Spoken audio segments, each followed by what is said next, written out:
Okay, so let's get started. I hope that you can hear me loud and clear. I'm pretty excited for this webinar. I worked pretty hard to make it happen. And before I'm starting, I just want to explain why. So I'm using systems thinking for a long time. It helps me tremendously in my career. It helped me to resolve very complex problems, to manage to achieve stuff that people before me tried but didn't. And I truly believe that system thinking is something that is really needed in today's world, especially as the world becomes more complex and more uncertain. Now, what I find out that there are hardly any materials on the web that explain how to do system thinking in practical way. So there is a lot of materials that explain or walk you through how you should do system thinking from theoretical point of view, but system thinking comes with a very robust tool set that can help you to do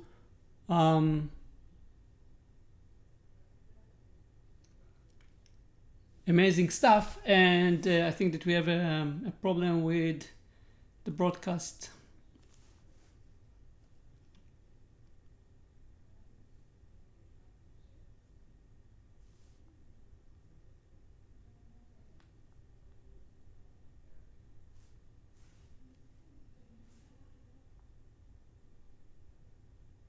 Okay, so I think that we're up and running. So again, sorry for the technical issues. What I find out that there is very few materials on the web that help you to learn how to use or what are the available tools that system thinking enable you to provide. And this is a very tangible tools that exist out there. So that's the reason why I did the webinar. I worked pretty extensively in the last 2 weeks to collect all the notes that I had, all the experience that I gather in order to expose you to the more practical portion of systems thinking. So I'll start with why system thinking, because I think that's obviously the first question that people will ask. So I think that we all aware of around 15 different problems that exist in our organization and in the last 10 years, and they never go away. There are kind of reoccurring problems, whether it's a customer satisfaction or lingering project or the difficulties to recruit and retain people. All of those are very common problems that we see in organization all the time. And the question is why? Why, with all the tools that we have, with all the knowledge that we have, we are struggling with resolving those recurring problems? And what I find out, and what I will try to explain you in a second, is that the reason that we have a problem is simply because we are using the wrong tools to resolve problems that those tools are not meant to resolve. And the best way to explain it is to start with 3 types of problems that we are facing each and every day. So the first one is a simple problem. And if I ask you to tell me what is the highest peak of Fuji mountain that you can see on the top, probably it will be extremely easy for you to say what it is, because this is a very simple problem. On the other hand, if I'll ask you to find out what is the highest peak of the Rocky Mountains, that would take time and effort to calculate, because there are too many options, and it needs time. We need time in order to consume all the options and find out what is the result, which actually took humanity quite a lot of time to find the highest peak. This is a complicated problem. Because we have too many options, it makes the problem more complicated. Now, if we take the Rocky Mountains and we assume that severe volcanic activity start to be there, and this severe volcanic activity actually caused the peak of the mountains to change all the time because lava going in and out. Now we are dealing with a complex problem. We are dealing with a complex problem because it's impossible to predict which mountain will have the highest peak due to the unexpected behavior of the volcano activity. Those are complex problems. And what happening is that all of the problems that are reoccurring, or most of the problems that reoccurring, they are complex problems. We, as management, have wonderful tool to deal with simple and complicated problems. But when it comes to complex problems, we are not using the right tool to resolve complex problems. We are still using the tools that meant to use for complicated problems. And system thinking is probably the best set of tools that exist right now that will help you to deal with complex problems. And this is the reason why I believe that system thinking is something that we need. Now, system thinking is not so simple to implement for one reason. It is a major shift, or it's a shift in thinking and in mental models that we have in our head. So first and foremost, system thinking is a practical result of complex system. And complex system is a science that explains how systems like organization are operating in complex environment and operating their own complexity. So that's the origin of a system thinking. And what system thinking doing is changing three main elements in our current thinking. So the first change is a change from a linear to a non-linear thinking. When we think linearly, we have A and we have B, and we know that A impacts B. As we are putting more effort on A, it's going to have more impact on B. Non-linear thinking, A impact B, but B impact A. And we might put very small effort in A, but it will have tremendous impact on B, or the other way around. So this is the first change in thinking that system thinking is doing. The second one is shying away from reductionism. So reductionism is what we are doing in analysis. We are taking a problem, we are breaking it to smaller and smaller parts. For simplicity, we are trying to resolve the small part and then combine it all together, and voila, we have a solution, or we don't have a solution. But from system thinking perspective, we shouldn't do that. Instead of breaking stuff apart, we should do the opposite. We should understand how the whole is working together and try to find issues and challenges within the whole. And last but not least, as I mentioned in the previous slide, determinism is not the case. So you can't predict what is going to be in the future, and your ability to control what's going to be in the future is very limited. We can see it now very clearly. And when you're doing system thinking, you have to take it in account. If I'm putting everything together, system thinking is a way to resolve problem by understanding how all the parts that creating something are interlinked and connected one to each other. And that's everything in a nutshell. When we should use system thinking. So system thinking comes with a cost like everything else. So the first thing that you want to make sure that you're using it for problems that are complex. If you're using it for problems that are complicated or simple, you're simply wasting time and effort, and you're using, again, the wrong tool to resolve a problem. The best way to know if a problem is complex is to look for reoccurring problems. Every problem that you see in your working environment that's coming again and again and again, those are most of the time complex problems, and you can start to address them with system thinking. And last but not least, that should be important problem for you to resolve. As you can see, system thinking doesn't come for free. You have to put time and effort into it, and you don't want to do it if it doesn't really matter. So two more slides that will deal a little bit on the concept of system thinking, and then we will going to dive into the practical portion of it. System thinking is extremely rely on something that's called mental models, and mental models are context or beliefs or values that exist in our mind, and are shaping how we think and are shaping how we behave. And it's important because, as you can see in the ladder of inference, when we are resolving problem, the first thing that we are going to do is to select which data we are going to work on. And this selection is impacted by mental models. Then we are going to make interpretation, which also based on mental model. Based on the interpretation, we are going to draw a conclusion. And again, this is impacted by mental models. And by the conclusion, we are going to take actions and going back to available data to deal with another problem. But what's important is the circle on the other side.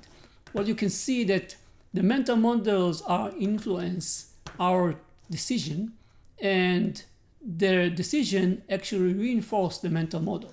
And this is important for two reasons. The first reason is you have to understand when you're doing system thinking what are the mental models of people that involved in the domain that you are trying to address. And second, and more important, is that you have to be aware of your mental models. Because if your mental models will cause you to select the wrong data, or to make the wrong interpretation, or to draw to wrong conclusion, you're definitely not going to end up with the results that you should. You're going to end up with the results that you want.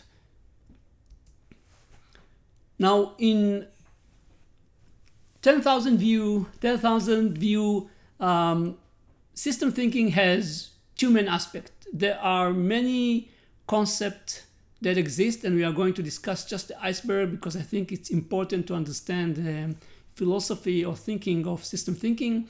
And there are tools that exist that will help us to take the ideas and turn them into practicality. So the first one is the Iceberg model. And the Iceberg model is pretty simple but profound and important to understand. It says that what we see are events. And when we see events, the only thing we can do is just to react. But events are actually governed by pattern. Certain pattern creates certain event. And pattern are set up by the structure that we defined. And the structure is a product of the mental models that we have in our brain. And if we want to change patterns, we need to try to anticipate what they are, and then we can start to be responsive instead of reactive. If we want to impact the patterns, we have to design the structure that we are using. And if we want to change the structure, we have to transform mental models. And this is probably the most hard part. So this is the concept part. In reality, there are three main elements that exist in the practical part of system thinking. There are models that are defined by visual language. There are graphs that help us to understand how elements in the system are operating. And there is a way to run simulation and validate models or see how models going to sort out how changes in the system or changes in the model going to impact the future of your organization or the domain that you modeled. So let's take it one level down. There are three types of models that system thinking offer. Each one of them is providing different aspects. If you want, I think the best way to understand it is our body is a complex system. And if we want to understand it, we tend to scan it in different ways to see different elements of the body. So if we will scan the nervous system and the muscular system and the vascular system and other system, we will eventually have a 3D view of our body. We know how those subsystems connected to different organs, and that gives us ability to look at the whole and start to understand where there are issues or challenges within our body as a whole. And the same idea reflects to system thinking. The nervous system is going to be causal diagram that we're going to discuss. The muscular is going to be agent-based diagram, and the vascular is going to be stock and flow, and we are going to touch each one of those three in a high level and then see an example. So you're going to see diagrams throughout this model, and I just want to make sure that you're aware that there are free modeling tools that support system thinking, support the language, and you can use them for free. One is Net Logo, the other was Insight Maker. You'll see Insight Maker throughout the video or throughout the webinar. I'm using Insight Maker because it's much more easier and doesn't require the developer, to create a model.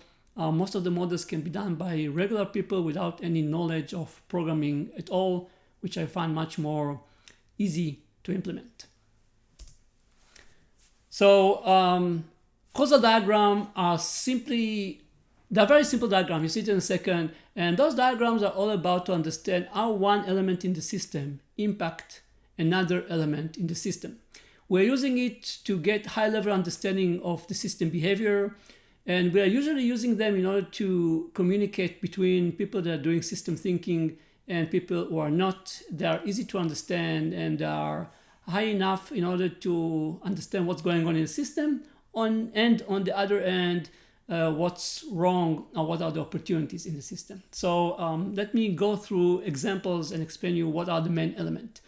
So there are like three main elements in system in causal diagram. Pretty simple. The first one are variables. So variables are elements in the system, usually nouns, that are going to impact other elements in the system. And what you see here, it's a very simple example of causal diagrams. The bank balance is one variable. The earned interest is another variable. Variables are connected with lines. The starting point is the cause. The end is the effect. And as you can see, lines might have S or O or plus or minus. We will use just plus and minus, the same thing as an O. And plus means that this variable, the bank balance, is actually increase the earned interest. And the plus here means that the earned interest is simply increasing the bank balance. And in a nutshell, this is all the idea of causal diagram. It just, you are getting more and more variables and more impacts between them, and it's growing over time to something that is larger or more complicated than the diagrams that you see here. Anyway, these two variables and the two lines that connect them cause a loop. And there are two types of loops, and they are important to understand. The first loop is reinforcing loop, and the earned interest and the bank balance is a positive reinforcing loop. It's always going to increase the system to highest and highest level. Reinforcing loop can be also negative. So if it will be minus here and minus here, then the entire system is going to go downhill instead of uphill. And this is two types of reinforcing loop. Loops can be also balancing, and the example under delay, it's a good example of balancing loop. So everyone has certain degree of hunger, and when the degree of hunger is going up, we are going to be more hungry, and we are going to take something to eat. When we are taking something to eat, then over time, our degree of hunger going down, and since there is uneven numbers of positive and negative impacts on variables in the system, this is a balancing loop. Delays are a way to depict that the cause and the impact are not immediate. And it's extremely important because it's creating very hard to understand problems. For us as people, it's very hard to understand delays, and as the delays takes more time, it's harder for us to grasp it, to understand it, and to understand what are the consequences of it.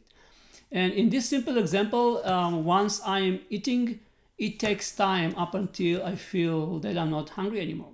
And that causes people to eat like crazy, and then in the good case scenario, you're going to have some problem in your stomach. The bad case scenario can be 10 times worse. But the delay is something that causes you to eat without understanding or thinking what would be the consequences. Very important, very prominent in systems, one of the main problems that you see in organization. So those are the three main elements of causal diagrams. The last thing that I want to discuss about causal diagrams is behavior over time. So each and every variable should have a small diagram that depicts historically how this variable is operating. And this historical data is actually help us to understand problems that exist or opportunities that exist within a causal diagram. Now, what we saw so far is a very simple causal diagram. Here you can see more real-life example of the claim problem in health insurance, which is more in detail and has more impact than a simple loop. Causal diagrams are very beneficial because causal diagrams coming with a list of archetypes. And archetypes are actually a combination of loops that if they exist, it is an indication that we have a systematic problem, a non-systematic problem in the system. And those problem has names. And when we find this name, or we find this pattern or archetype within the system, we know that we have an issue. Archetypes also give us what is the solution. So it's not just that we know that there is a problem, we also have an instructions or ideas how we can go and resolve the problem. So while doing causal diagram, you are already getting a lot of benefit just by finding archetypes. You can find whatever your system has problem and doesn't have a problem. And I can testify that for all the models that I've done so far, I never was in a position that we didn't find at least one archetype that was applied, or we find out that it's applied to the system or the domain that we mapped. So it's extremely helpful. Now, this is causal diagram. They are giving you high-level view of a system. You can start to see delays, and you start to see balancing loops that or loops that are contradict one to each other and creating a problem in the system. You can see pretty clearly that here in this health insurance, if the doctors won't have any problem with putting claim error, then the system will generate revenue without any problem. But the problem is that they do have, and that start to create discrepancies, and those discrepancies actually have negative impact eventually on their bottom line. And we all know that there is a struggle with claims in health. The second diagram that we want to talk about are flows and stocks. And flows and stocks are actually, as we mentioned before, they are responsible for the vascular element in the system. So they will be very helpful to understand the flow.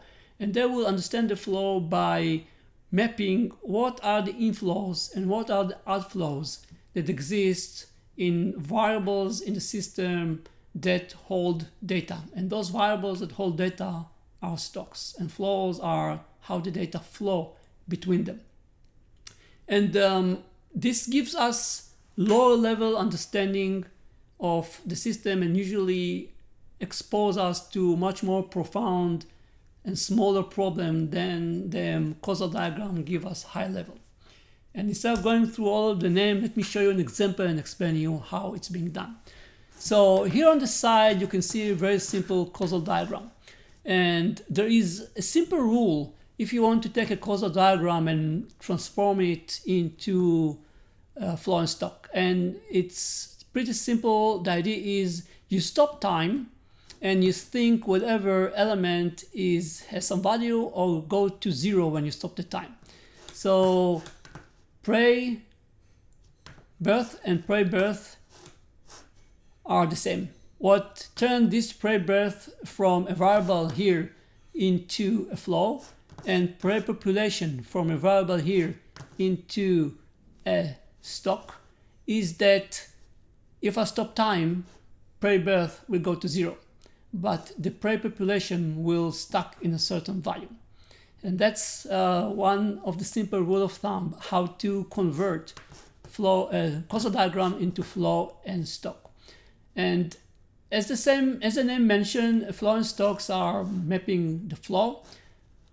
A stock is like a sink. It has certain amount of information or materials that it maintains. the flows are or inflow or outflow.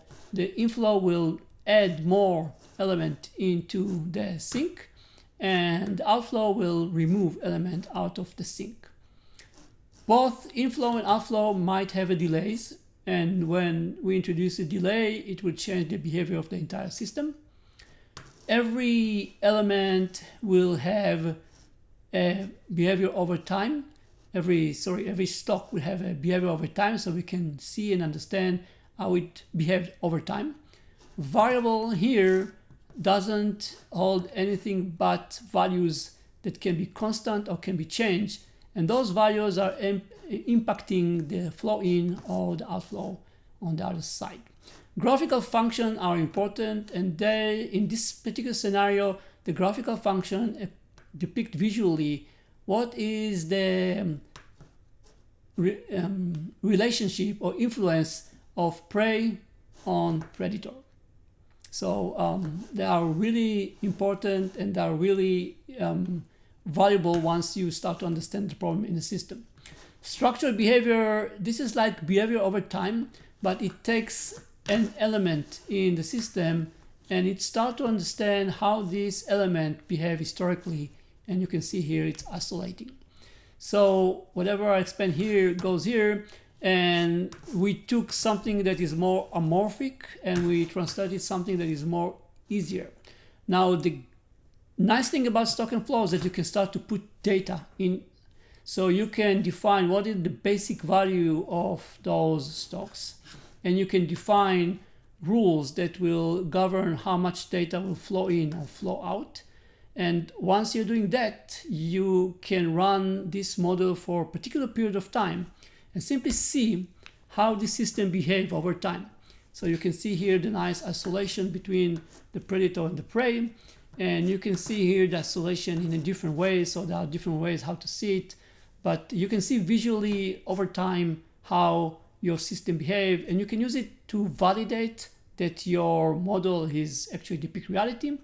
And you can use it after validation to see how different changes in the model actually going to improve, or on the other side make stuff much more worse in the system, which gives you indication how different changes actually will impact the reality.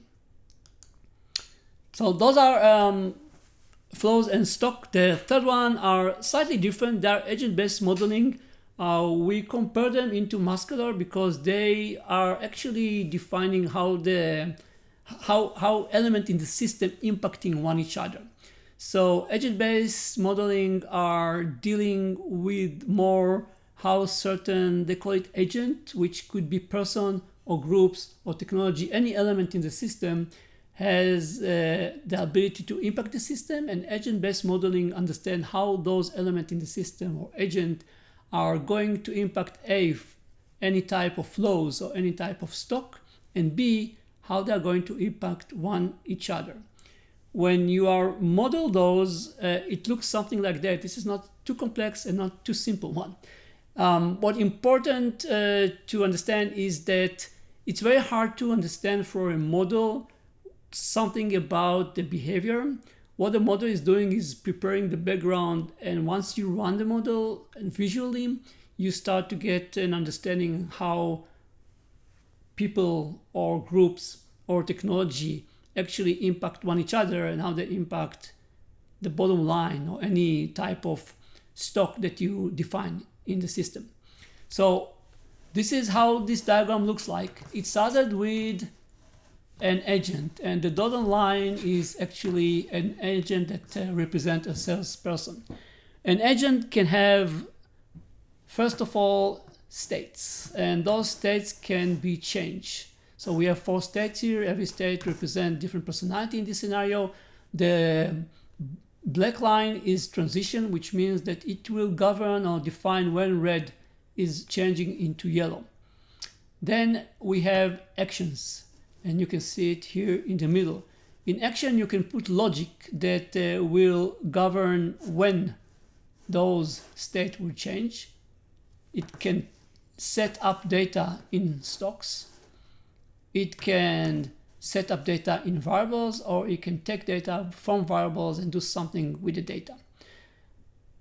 What action can do as well is move agents on a canvas. So when you're running this model, you can see agents in 3 different ways. You can see them in grid, and every cell in the grid will represent an agent. And once you change the state, you see the grid change color.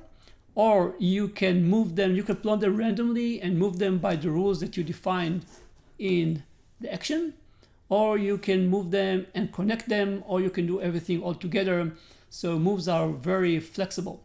And agent-based modeling is very flexible model because this logic that you can define here and the fact that you can play with data as well when you're defining a population, which is the number of type of agents that you want to create, then you can run the system and see something like that. So here it will start with random agents. Every circle, every dot is an agent. And as you can see, there are some rules that cause the red to be repealed from the green with some different attractions within. And these particular groups that the configuration that create those particular groups actually can be turned into values that shows what is the bottom line efficiency of the company. And as you can see here, you can play with different percentage and see how different personality, different combination of personalities in this particular scenario going to impact your business. So this is agent-based modeling. I hope that you managed to get a high-level understanding of 3 of them. It's really hard to do it in 1 hour, but in a nutshell, this is a nonlinear system or nonlinear thinking. So you can actually start from each one of those diagrams and do it in any way that you want. But if you're coming from a linear point of view, you probably want to use it in a slightly more linear way. And the best way to do it is to start from the causal loop diagram. They are giving you high-level view. It's easy for other people to consume it, so you can get a preliminary agreement or disagreement, whatever your basic understanding of the system is right or wrong. And once you have CLD, you can start to convert them using the logic that I mentioned into stock and flows. And stock and flows will A, give you a lower level understanding, and B, will give you also visualization in terms of simulation, so you can start to see whatever you capture has some resemblance to reality. And what I'm usually doing is every flow which is meaningful, I'm trying to do for that an agent-based modeling that will help me to understand how agent in the system actually govern or change the flow or the stock. Now, sometimes you won't go that route. Sometimes you will just do agent-based modeling because you just care about impact of people on each other or impact of groups on different stocks. Sometimes you would just do stock and flow, and in real scenario, you would just do causal loop diagram, and that will be enough. But anywhere that you're going, I suggest you to do those steps for each and every model that you are creating. The first one, you have to collect data, and remember again, stay away or be aware of mental models. Collect the data that you need and not the data that you think that you need. Second one is, once you have the data, just model it. And once you model it, if you already done any model before, you find out that you got more information and knowledge. And this information and knowledge will cause you to go back to the previous one and augment it to depict what you find out in the current one. Once you've done this loop, then you can start to look for changes and opportunities. Sometimes it's easy to do because you can follow archetypes like in CLD, and it helps you to realize what is the problem. Sometimes you need to operate your brain, and there aren't any rules, and it takes time and experience or common sense and experience to start to see issues within systems, whether it's in the stock and flow or whether it's in the agent-based modeling. So what I want to do now is to take everything that we've done so far, this high-level understanding that I poured on you, and take 2 real-life examples and see how everything is coming together when you are dealing with a simple problem. And to do that, I have to switch.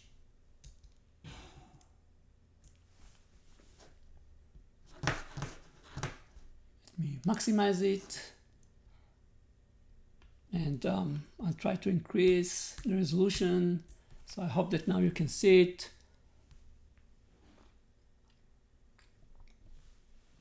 Okay, so we are going to deal with a very simple problem. It's common, you can see it everywhere. It's a problem where usually the company goes through radical change, whatever, something like right now. Then there is a need to engage a lot of externals in order to fill a gap. And that is requiring a lot of contracts to be signed, usually from IT and marketing. And what happened in organization is that the purchasing department that needs to provide these services of the contracting is struggling for some reason that we will see in a second. And that's the problem that we are trying to resolve. So when you are doing analysis or you are breaking stuff apart, what you're going to do is a flow diagram like that. This is very linear approach. A, impact B, impact C, impact D. And you will follow those lines and you will find the area where the input is lower than the output. And you stuck there and you start to find what's wrong with certain department. And usually you will let the head of department go because he doesn't know what he's doing. And then the new one will let people go because they don't know what they're doing. And then audit will come and say, oh, the process is wrong, and they will change the process. But whatever you're going to do, nothing's going to help. Every time there's going to be a load, the purchasing department will struggle to fulfill all the requests that they have to do. So that's a problem. And first thing that we are going to do in system thinking, we are going to depict it in a causal diagram. So simple causal diagram. As you can see, each and every element has 2 lines because we want to make sure that we depict the nonlinearity relationship between each one of them. Every element here is actually their efficiency. So what's going on here is that marketing will decrease the efficiency of SSMP as they are increasing the number of requests, and SSMP, due to other problems that we'll discuss in a second, will have negative impact on marketing, and here we have a negative loop that goes forever. Same will apply to IT, and other business unit will have the same, simply in a lower capacity, so I'm focusing on those 2. SSMP need by policy to ask HR and legal to review contracts. Legal has to review each and every contract, and HR needs to review contract where people is going to be on site. And again, SSMP will have negative impact on HR because they are increasing the work that they have to do, and they have other work to do rather than just review contract. That will create kind of an isolating behavior of HR. When they have time, they are going to do certain contract, but most of the contract are actually going to queue here, and this queuing going to create a delay between the contract that was sent and the contract that are going to be received. Same apply to legal even in a war space. And this flower that we see here and the relationship that I mentioned, this is what we called starvation. What's going on is that those 2 has a growing demand, and those 2 has a slowing ability to provide services, and the guy in the middle, the middleman, is going to have problems. And this is the problem that we are trying to resolve. So first of all, you start to see from this high level diagram that the problem is actually not here. The problem is more here and here. And when you start to ask more questions, you starting to deal with something with agent-based modeling that you can see here. Looks a little bit scary, But all you need to do is to just focus on the blue ones. So what this model is doing is taking the 4 participants, purchasing, legal, HR, and IT, and the blue box, which are stocks, defining what is their mental model, what is the main thing that drive their behavior within this system. The variables are depicting how they are seeing the process from their end. And if I would run this model, I won't do it, but I can, you will see that there is a clear correlation between the risk level and the customer and project successful and the customer satisfaction. This is indicating that the concept of legal and HR, that every contract should be reviewed, is a mental model that caused by a policy that actually caused a problem. And no one says, in reality, that every contract needs to go through those 2. From a business perspective, we can find other solution. We can convince decision maker to reduce the risk averse level and to ask HR and legal to provide learning materials that will be provided to IT or marketing. Those learning materials will define minimum and maximum approved values for certain element in the contract. And once marketing or IT are reviewing the contract and the numbers are within the permitted value, they don't need to send it to HR and legal. They can let purchasing know that this contract is within the boundaries, as purchasing can do another validation if we are really risk averse. And now if they approve it, then they just doing the contract and processing it. So we can bypass those, we can bypass HR and legal for certain type of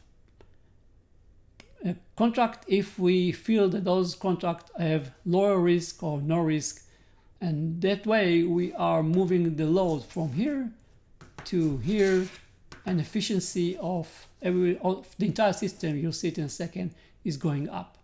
So what you see here, that just by even looking at that, I managed to find that the problem is not people, and the problem is not structure. The problem is a policy that someone put in place in order to resolve one problem, but it actually created another byproduct or by problem here that with a little bit of effort and understanding, we can resolve and improve significantly the performance of the system. So this is the causal diagram, and this is the stock and flow. And as we mentioned before, every element here, let me minimize it a little bit.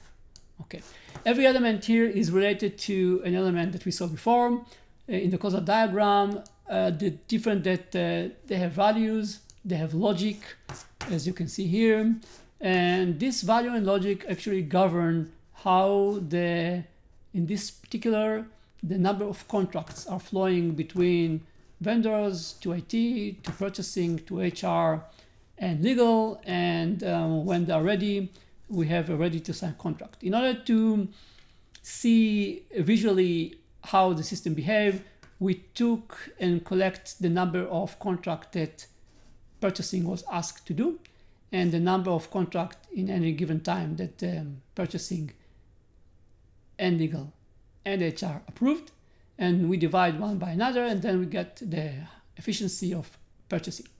And the beauty about this model that you can simply run it.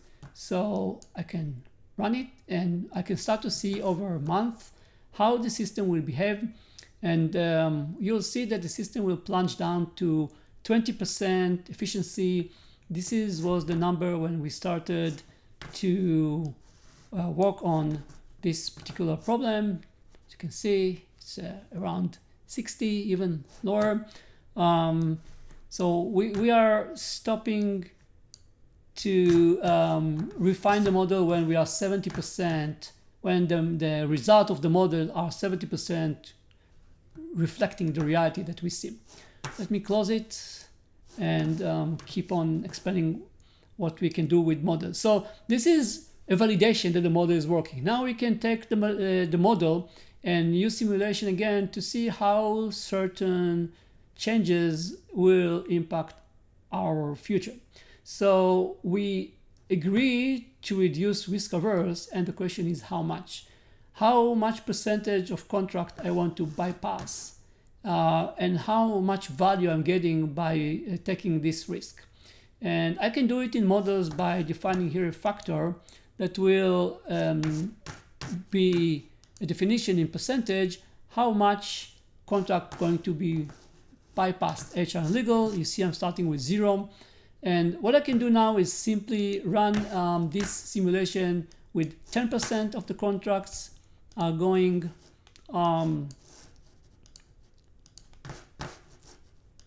around legal and HR, 20% and 30%.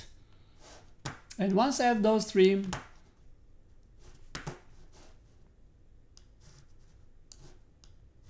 I can start to look at the data and see what value I'm getting. So this is the 10%. I'm not sure that this is the 10%. Yeah. So I'm getting into 64, and this is getting into 89. And if I take the 30, it will go even higher.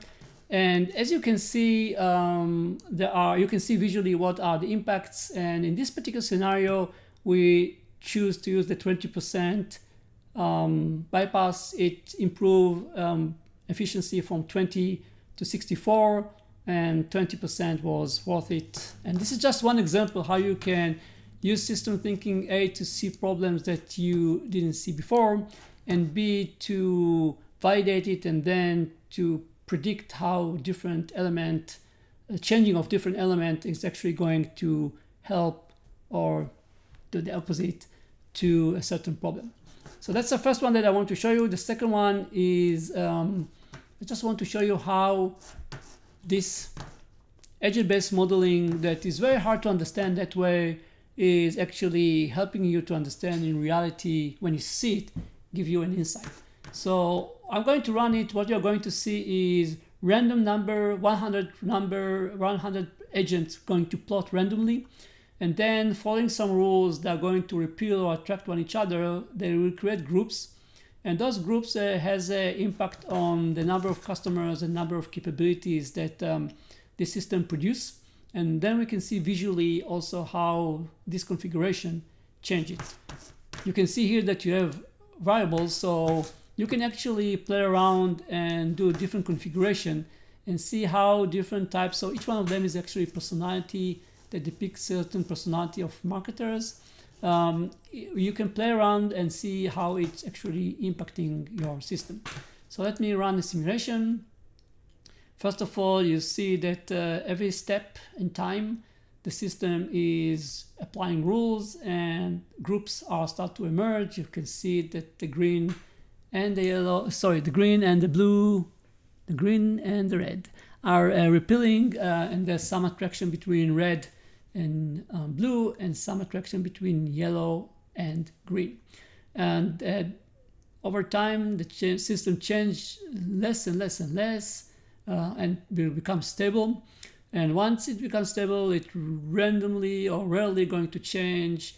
On the other end, as the time moves on, you can see that data is moving to some degree, and it's impacting in some way the system negatively or positively.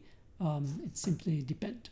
But you can see visually also how those configuration actually impact the results of the system.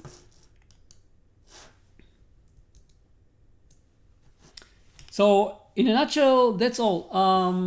That I hope gave you a high-level overview of the wonderful opportunities that exist in system thinking, how three pretty simple diagrams will help you to significantly find complex problem and resolve complex problem. The only gotcha is that you need to change a little bit you have to change your mindset. You have to think differently in terms of systems, in terms of non-linearity and non-deterministic approaches, rather than the analysis that we are getting used to resolve problem today. So that gives us time for 10 minutes for questions. So if you have any question, the only way that we can communicate is over the chat. So yes, it was Insight Maker.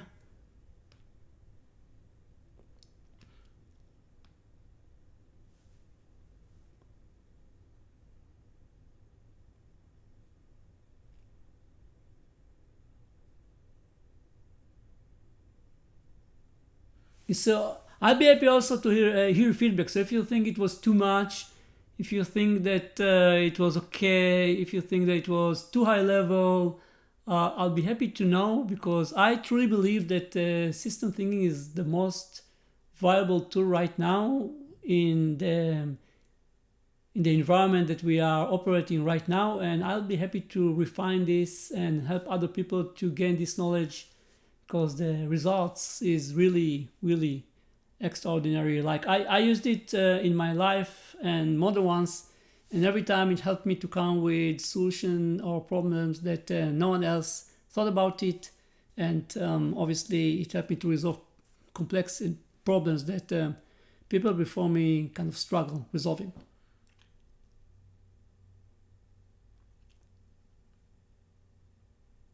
Okay, I'll wait like another minute, and if no one has any question, I think that we can conclude it. If you would like to give me feedbacks directly, I'll be happy to get it. If you want to give it here, it's fine.